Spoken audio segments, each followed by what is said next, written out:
Hey Busy Fit fam, this is Stephen Anderson and I'm your Busy Fit coach. Welcome to week 13, day 1 of your Busy Fit 2.0 Healthy Habits Coaching, and I am so glad that you're here.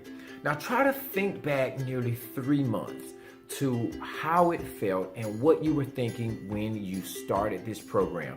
What was it that took you from that elusive one day I'm going to into today is it, I've got to make a decision and take action?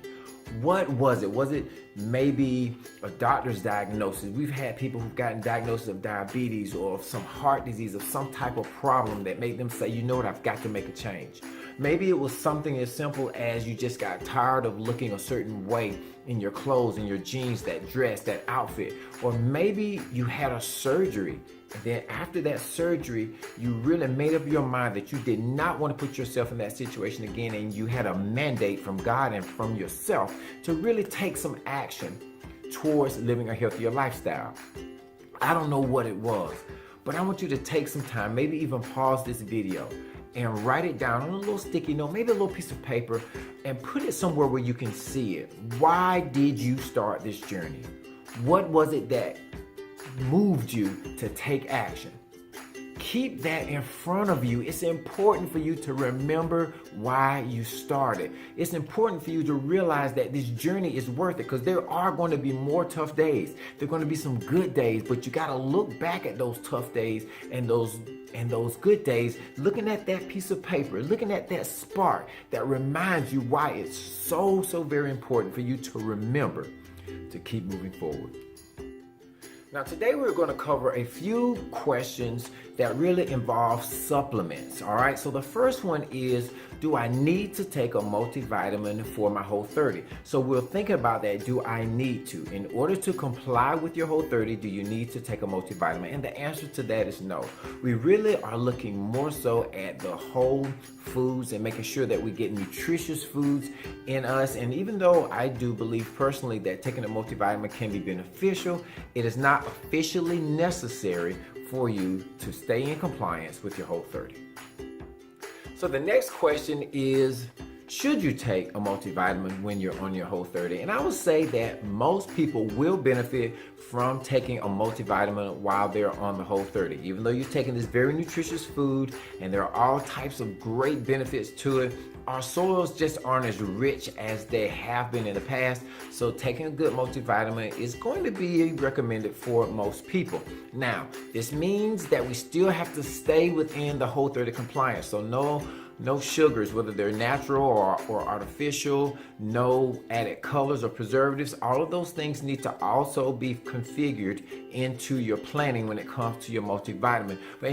And I want to state that you don't have to spend a fortune on it. Some of these multivitamins can come in liquid form, and you might pay $16 to $30 for a jug of this liquid multivitamin, but you'll get about 30 servings of it, and that's about $1 a day.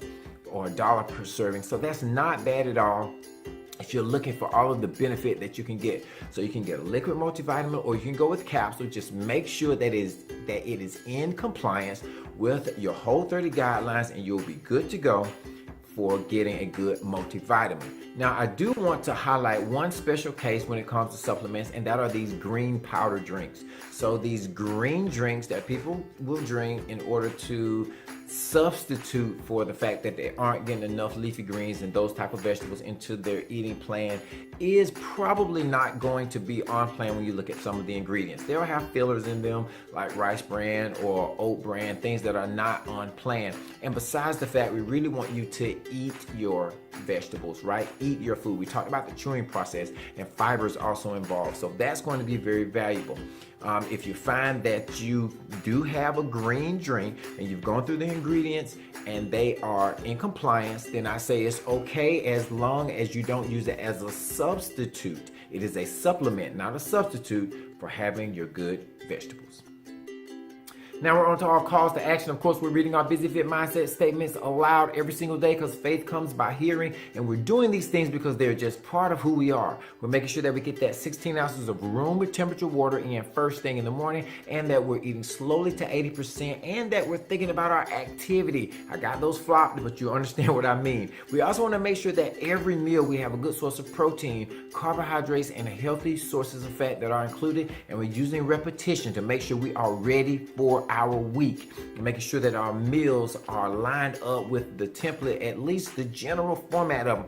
And we want to make sure that we are writing down those things that ring out true to us so we can look at them later when we go back through. The bottom line is that you have the power to make these habits stick. Repetition, repetition, repetition.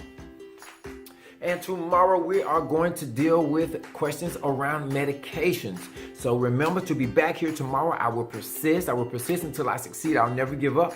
And I'll see you on tomorrow.